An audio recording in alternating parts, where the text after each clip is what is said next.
अब दिमाग में तो दूसरी चीज़ें भरी हुई हैं, जिस चीज़ का जैसा ख्याल करोगे वैसा ही होगा। माया में करोगे माया का ख्याल हो जाएगा, त्याग का करोगे त्यागी बन जाओगे।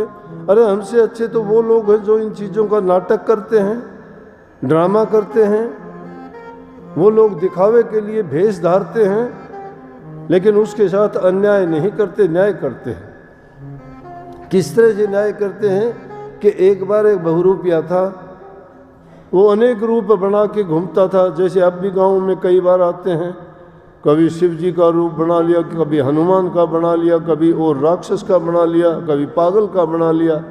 वो ऐसे उसी तरह का अपना कपड़े या लत्ते उनको पहनते हैं, वैसा ही लिबास पहन के अपने चेहरे पे ऊट पटांग सी चीज़ें, राक्षस का हो तो राक्षस जैसी, देवता का हो तो देवता जैसी, पुलिस का हो तो पुलिस जैसी, चोर का हो तो चोर और डकैत जैसी, वैसे ही वेशभूषा, वैसे ही सारे क्रियाकलाप करते हैं और देखने में भी असली लगते हैं। एक बार एक जाके राजा से कहने लगा, उसका काम चला नहीं। राजा साहब से गुहार लगाई कि जी मेरा काम नहीं चलता है, खाने पीने के लिए मेरे पास कुछ भी नहीं है। तो राजा लोग अपनी प्रजा की संभाल करते हैं। राजा उन्हीं को कहते थे, अपनी प्रजा को हर प्रकार की जो सहायता करते थे, वो दयालु, कृपालु और बड़े लोगों के उपकार करने वाले राजा को बड़ो इज्जत और सम्मान मिलता था, क्यों वो प्रजा की भलाई के काम करते थे।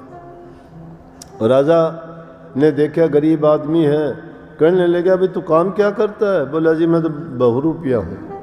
बोला तो भाई मुझे भी बहुरूपिया तो कोई सांग दिखा। बोला जी किस चीज़ का सांग दिखाऊं? कहने लगा कि महात्मा का तू मेरे को बना के देखा। कहने लगे जी ठीक है, मैं महात्मा का रूप धार के और आपको दिखाऊंगा, कभी मौका लगेगा तो। राजा ने उसको कुछ दे के विदा किया। राजा से वादा किया था, कुछ दिन के बाद उसने क्या सोचा, महात्मा का रूप बनाया।